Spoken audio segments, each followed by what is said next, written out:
Hi friends, welcome back to my channel. Bombay halwa ತುಂಬ ಸುಲಭವಾಗಿ ಈ ರೀತಿ ಮಾಡಿ. 1 ಕಪ್ಪಷ್ಟು ಸಕ್ಕರೆ ಹಾಕಬೇಕು. ಸೇಮ್ ಅದೇ ಕಪ್ಪಲ್ಲಿ ಅರ್ಧ ಗ್ಲಾಸಷ್ಟು ನೀರನ್ನು ಹಾಕ್ಕೊಂಡು ಸ್ವಲ್ಪ ಏಲಕ್ಕಿ ಪುಡಿನ ಹಾಕ್ಕೊಂಡು ಚೆನ್ನಾಗಿ ಕರಗೋ ತನಕ ಮಿಕ್ಸ್ ಮಾಡ್ಕೋಬೇಕು.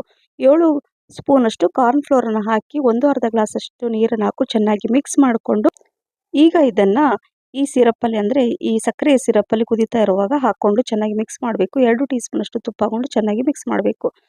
2 ಪಿಂಚಷ್ಟು ಫುಡ್ ಕಲರ್ ಹಾಕ್ಕೊಂಡು ಮಿಕ್ಸ್ ಮಾಡಿ, ಮತ್ತೆ 1 ಟೀ ಸ್ಪೂನಷ್ಟು ತುಪ್ಪ ಹಾಕ್ಕೊಂಡು ಸ್ವಲ್ಪ ಗೋಡಂಬಿ ಹಾಗೆ ಬಾದಾಮಿ ಮತ್ತು ಮಸ್ಕ್ ಮೆಲನ್ ಸೀಡ್ಸನ್ನು ಸ್ವಲ್ಪ ಹಾಕ್ಕೊಂಡು ಚೆನ್ನಾಗಿ ಮಿಕ್ಸ್ ಮಾಡಿಕೊಂಡ್ರೆ ಚೆನ್ನಾಗಿ ಈ ಹದಕ್ಕೆ ಬರುತ್ತೆ. ಈಗ ಒಂದು ಟಿನ್ನಲ್ಲಿ ಸ್ವಲ್ಪ ತುಪ್ಪ ಅಥವಾ ಎಣ್ಣೆ ಸವರಿದ್ಬಿಟ್ಟು ಇದನ್ನು ಹಾಕಿ ಮೇಲೆ ಸ್ವಲ್ಪ ಈ ರೀತಿ ಡ್ರೈ ಫ್ರೂಟ್ಸನ್ನು ಹಾಕಿ 1 ತಾಸು ಹಾಗೆ ಇಡಿ. ತಣ್ಣಗಾದ್ಮೇಲೆ ಒಂದು ಪಾತ್ರೆಯಲ್ಲಿ ಒಂದು ತಟ್ಟೆಯಲ್ಲಿ ಈ ಥರ ಹಾಕ್ಕೊಂಡು ನೋಡಿ, ನಿಮಗೆ ಬೇಕಾಗಿರುವ ಶೇಪಲ್ಲಿ ಕಟ್ ಮಾಡಿದರೆ ಬಾಂಬೆ ಹಲ್ವಾ ರೆಡಿ. ತುಂಬ ಸುಲಭವಾಗಿ ಮಾಡ್ಬೋದು. ಮಿಸ್ ಮಾಡದೆ ಮಾಡಿ. ಮತ್ತೆ ಸಿಗ್ತೀನಿ. Thank you for watching. Bye. Take care.